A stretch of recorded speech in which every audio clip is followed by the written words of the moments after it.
Okay, Professor Glees. Well, of course, I don't agree with what Fahad Ansari is saying. I absolutely respect his right to put the arguments that he is putting on behalf of somebody he supports. We have an adversarial justice system here, as they do in the United States of America, and we understand that people have the right to have people speak up for them, and lawyers. But this is a political issue. This is a national security issue as well as a legal issue. These things are interconnected, and I don't think we should be dealing with this in a one-sided way.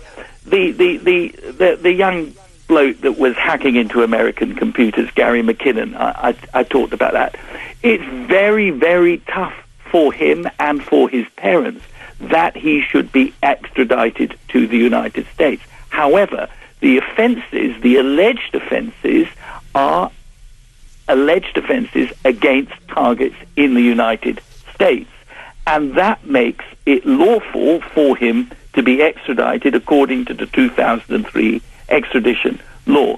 The same applies to Babar Ahmad. It's tough. I understand that. It's tough. But if you were to do the things for which Babar Ahmad stands accused and which need to be looked at in a court of law, if you were to have done those things, and if you were to have done the things that Gary McKinnon did, then you take your luck. If you attack the United States, or you are charged with attacking the United States, then you have to take your luck with the U.S. legal system. And the idea that somebody who is not accused of any offence in this country could be fairly tried in this country is as ludicrous as it has been historically to believe that Nazi war criminals would be properly tried in Germany. I mean, books have been written, a book called Blind Eye to Murder by Tom Bauer, which showed that the Germans themselves would never try their own Nazi war criminals. Sorry, Professor Glees, sorry to interrupt you. Are you saying that Babar Ahmad would effectively be let off the hook if he was tried in an English court because he's British? Well, the offences for which... Is that what you're saying? Well, the offences... Because I'm sure there are a lot of judges that would be deeply insulted by that. This is not about nationality. It's not it is about exactly about nationality, isn't it? It's about people who stand accused of committing offences in countries other than their homeland. And that's why we have extradition, and it's only in very exceptional circumstances that we should not extradite people. As I say, I've got a strong feeling against extraditing people to where they will be tortured. I've got a strong feeling against extraditing people to where they will be executed. I don't believe in torture, and I don't believe in capital punishment. Okay. But right. In other cases, you can. Okay. 1 second. Professor Glees, 1 second. Fahad. Yeah, this issue about targeting Americans, let's clarify this. The charges that are against Babar is that he ran websites which were raising money, funds, and what they call material support for insurgents in Chechnya fighting the Russian army and in Afghanistan. Now, these date back to the mid-90s and go up as far as, I think, 2001. So if it goes into 2001, the only American interest at that point, because until 2001, the Americans were courting the Taliban up to August 2001. After that, whatever support was provided, presumably was against American soldiers in Afghanistan. That would equally apply to British soldiers. But it's not the same as if you're talking about attacking the American mainland, attacking American troops in America. This is something which took place allegedly in Afghanistan and Chechnya or Russia. So Britain definitely has an interest in the Afghan part of this.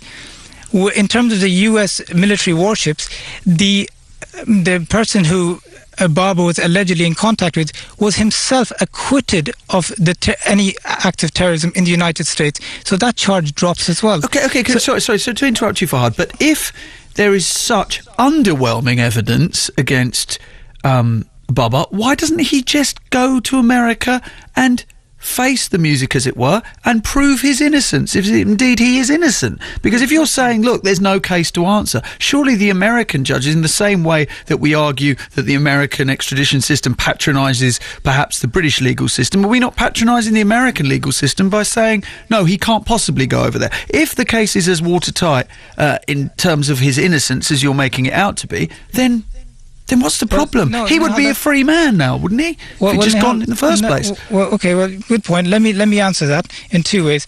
First of all, in terms of sending him to the United States and the case here, we're not saying the case is watertight. We're saying there is a case to answer, but it should be done in this country. In this country, there's going to be a sentence coming out this week on a case of someone being prosecuted for terrorism for selling books. Okay, this country, people have been prosecuted successfully for possessing tube maps. For possessing the same items that are in the indictment against Babar, people have been convicted in the last 5 years. So why then is this law not sufficient to prosecute him in this country? Our terrorism legislation is so broad. But wait a minute. But this goes back to Professor Glees' point, which is tube maps are here in the UK. Try him in the UK.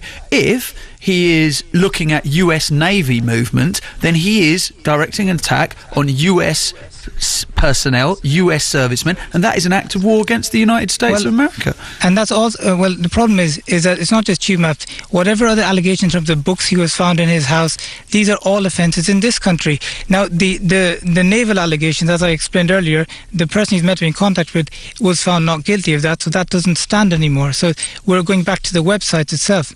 Now, when you're talking about the more broader issue, why should he actually go to the United States if it's and face up to this? We often get asked this question. The answer is that, and the US accept this, that if he is sent to the United States, he will face up to 3 years pre-trial in solitary confinement, okay, before he gets a trial. And if convicted in the United States, faces up to life imprisonment in a supermax facility, which United Nations Convention Against Torture, Committee Against Torture, ruled recently the conditions are so harsh that they constitute torture. Now, Professor Glees says he's against extraditing to torture or extraditing to the death penalty.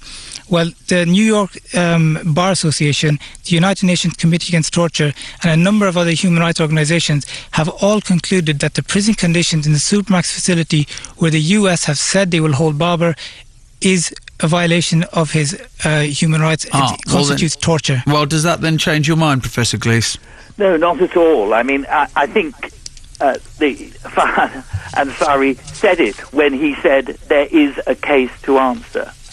I think those words make it clear. But you also said you were against people being sent to countries which would indulge in torture, and Fahad has described that there are certain people in America in the legal system who describe the place that he would eventually be sent if he was found guilty to be tantamount to that. Yes, but does that not change your morals? There are others that would completely disagree with that, and as we know, like with Guantanamo, waterboarding, which I would regard as torture, and I think most civilized people would regard as torture, was not regarded as torture in the United States because the United States said that it did not torture people. So that gives you faith, does it? that him being sent to America... I'm sorry, I can't quite understand who you're arguing for. Well, what I'm arguing for is the proposition that America is a lawful country which has legal standards probably better than we have in this country. Well, we don't waterboard people, do we? No, indeed we don't, nor should we. But they do, yes? Is that under the previous presidency, waterboarding was not defined as torture. That has now changed. And because there are some American lawyers that say keeping somebody in solitary confinement for 3 years, if that is the fate that would befall Babar Ahmad if he was sent back, is torture, there would be other people who would say absolutely no. Yeah, I don't think the 3 years solitary pre-trial is what Fahad is describing, that people have described as torture. It's what happens after the trial, and if he's convicted and the place that he's sent to. There is no reason to believe that he would be tortured if he were sent to prison in America. The fact, though, is that there is a case to answer, and that case must be answered, and the case that has to be answered is a case that the United States are making because that is where this website was based. That is the United States warships. Okay, so sorry to interrupt you, Professor Glees, but you've made that point very clear beforehand, as indeed have I. Let me just... Sorry, Professor Glees, to interrupt you. I just want to bring Faisal in, who's been waiting quite a while to speak to us, who called in. Faisal, hello. Hi, Nihal. Welcome to the show, my friend. I just want to make a couple of points. I think that the first point, away from this case specifically, is the issue of the Extradition Act of 2003, which Professor Glees has referred to a few times as being the sort of benchmark by which we measure and judge the merits of this case. I think we have to be a little bit more critical, and I think Professor Glees, as an academic, is uniquely placed to do that. After 7/7, after 9/11, a whole host of legislation was introduced which infringed in many ways upon numerous elements of civil liberties and all the rest of that. And the Extradition Act 2003 is one of those examples. The idea, as Liberty has clearly stated, and Liberty is running a campaign around this, the idea that the United States can just ask for a citizen of this country to be picked up and shipped out without any evidence being presented is hugely problematic. And I think that really... I'm not sure there was no evidence. No. As the Extradition Act currently stands, the United States doesn't need to present a case to the British judiciary. So Professor Glees said that the British judiciary has reviewed the case. They have, and it's in keeping with the Extradition Act, but there's no evidence, and that's the point. The British government must protect its citizens at all costs. Excuse me, Fahad Ansari has told us that there is a case to answer. I was making a more general point around the Extradition Act. And to be fair, he's from the FreeBabarAhmad campaign, so if he's saying that there is a case to answer... Let me just be very clear. The debate today in Parliament is around the Extradition Act. That's where this case stems from, and that's where the problems arise. It was around the Extradition Treaty, which needs to be looked at again. The second issue, which Fahad made, I think quite eloquently, was this: that the crimes Babar Ahmad is alleged to have committed. And I'm not saying there's not a case to be answered for. Let me just be very clear. Well, that's all you need to say. What I'm saying is that the allegations which were made against Babar Ahmad are allegations which can be prosecuted in a court of law in the UK. And the Crown Prosecution Service has a responsibility to look at that, and if that is possible, but wait a minute. Really happen. But Faisal, doesn't the British government have a responsibility also to one of its allies to hand someone over if that person is accused of committing crimes against that country? Now, what I find striking in what Professor Glees has said so far is his blind willingness to accept the United States has not been complicit in human rights abuses since really 9/11 and 7/7. Just look at the case of... But sorry, with all due respect, how is that relevant to Babar Ahmad being extradited? So this, for me, and as somebody who's looked at this case, I think it adds greater impetus that if there's a way, and if there's a means of trying Babar Ahmad in the UK, that should happen, number one. Number two, my question really to the Crown Prosecution Service is this, that if Babar Ahmad is alleged to have committed a crime, and that crime is illegal in the UK, it's illegal in the UK, then surely he should be prosecuted here. It doesn't make sense that I committed a crime in the UK, which is illegal according to UK laws, and I'm shipped out somewhere else. But Faisal, you live in London. Okay, now, if the people who committed the 7/7 bombing attacks were based in Pakistan, for instance, they were Pakistani nationals or they were Saudi nationals, wouldn't you expect them to be extradited over here to face trial here? So if they committed... okay, fine. So no, let's say America, actually. Let's say if they were from... Because who knows what would go on in the legal system in those two countries. But in America, for instance, if they were from Wisconsin, for sake of argument, and they committed atrocities on the streets of London, wouldn't you wish to see them stand trial here? Wouldn't you and the British people demand that the murderers of British people be tried in the UK? I would wish... And if you had some sort of criminal mastermind sat in the middle of the US who's, masterminded a crime that's been committed in the UK, I would want to see him stand trial, be called to account for his actions, and do his time.